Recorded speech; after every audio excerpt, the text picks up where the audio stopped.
Las mujeres trans son de los grupos que sufren más violencia, discriminación y exclusión. Ser mujer trans significa tener una identidad de género que no corresponde con el sexo con el que nacieron. El transfeminicidio es el homicidio de una mujer trans por razones de género, el cual debe ser investigado bajo la hipótesis de homicidio calificado cometido por odio. Existe odio cuando quien lo comete lo hace por vinculación, pertenencia o relación con el sexo, género, orientación sexual o identidad de género de la víctima. La violencia más extrema hacia las mujeres es la violencia feminicida. Dentro de esta violencia se encuentran diversas modalidades de muerte violenta por razones de género. Una de ellas es la muerte de las mujeres trans, en donde el victimario priva de la vida a una persona por su identidad de género, motivado por odio o por rechazo a la misma. En 2017, la Conferencia Nacional de Procuración de Justicia aprobó el protocolo de actuación para el personal de las instancias de procuración de justicia del país, en casos que involucren la orientación sexual o la identidad de género, lo que obliga a que los asesinatos sean investigados sin dilación y sin justificar el crimen en estereotipos o prejuicios.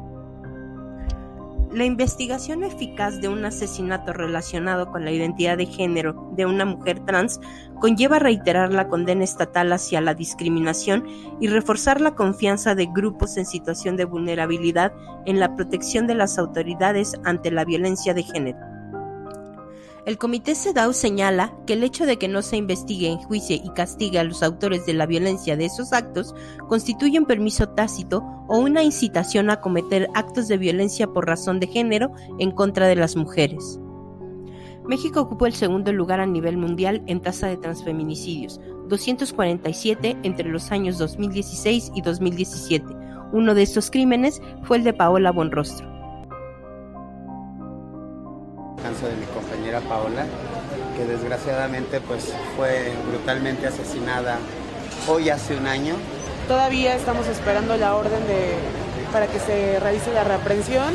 Entonces ese es el estado de la carpeta, se siguen haciendo las diligencias necesarias para que la investigación avance y para que tengamos resultados. Nos hemos concentrado mucho en solicitar medidas de protección para Kenia, en tanto que ella es la que ha estado dando el seguimiento al proceso.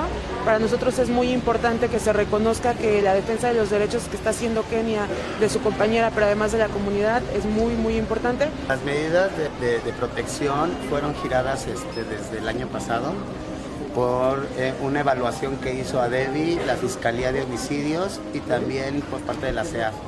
En esos momentos yo fui beneficiaria del mecanismo de gobernación como defensora de los derechos humanos, el cual se me otorgaron también medidas precautorias ya federales, las cuales pues del Estado de México, que es en el estado donde yo vivo, radico, allá ya se me implementaron las medidas. La Ciudad de México tenemos ahorita un amparo en proceso, por lo mismo de que no ha querido ejecutar las medidas precautorias, porque argumentan de que como yo era trabajadora sexual, ¿cómo se van a ver cuidando a una trabajadora sexual, no?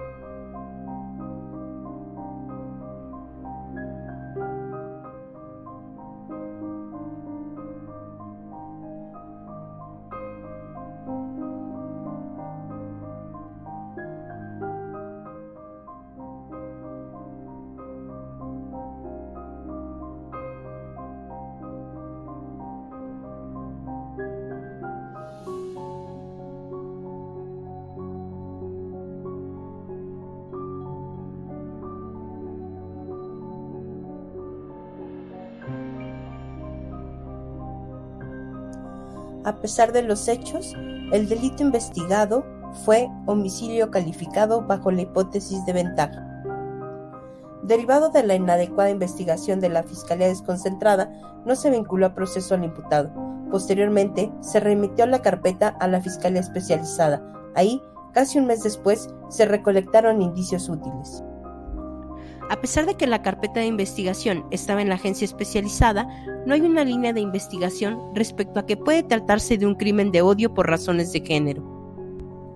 El agente del Ministerio Público manifestó que no era posible determinar la existencia de motivos basados en el género de la víctima para cometer el delito, toda vez que de ninguna entrevista recabada se advertían manifestaciones en las que se refiriera que la víctima fue privada de la vida por el hecho de pertenecer a la comunidad LGBTI.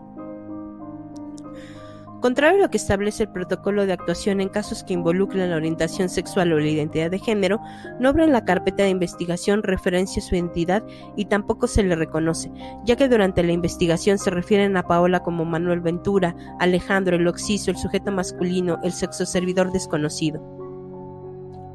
Cuando reciba noticias de hechos que involucren a personas de la población LGBTI, debe respetar la identidad de género con la cual se identifica a la víctima. Asimismo, debe referirse por el nombre social femenino con el cual también se identifica.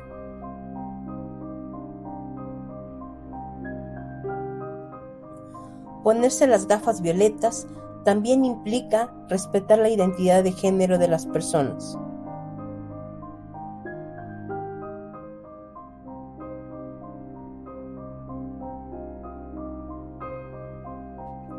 Derivado del contexto de violencia en contra de las mujeres trans, es obligación de todas las autoridades de procuración de justicia, en toda muerte violenta, investigar si existen razones de odio relacionadas a la muerte.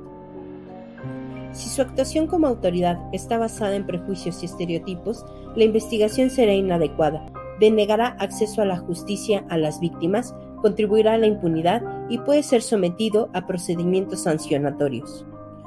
Es muy importante que recuerde que la función policial es indispensable para acabar con la impunidad en la comisión de transfeminicidios.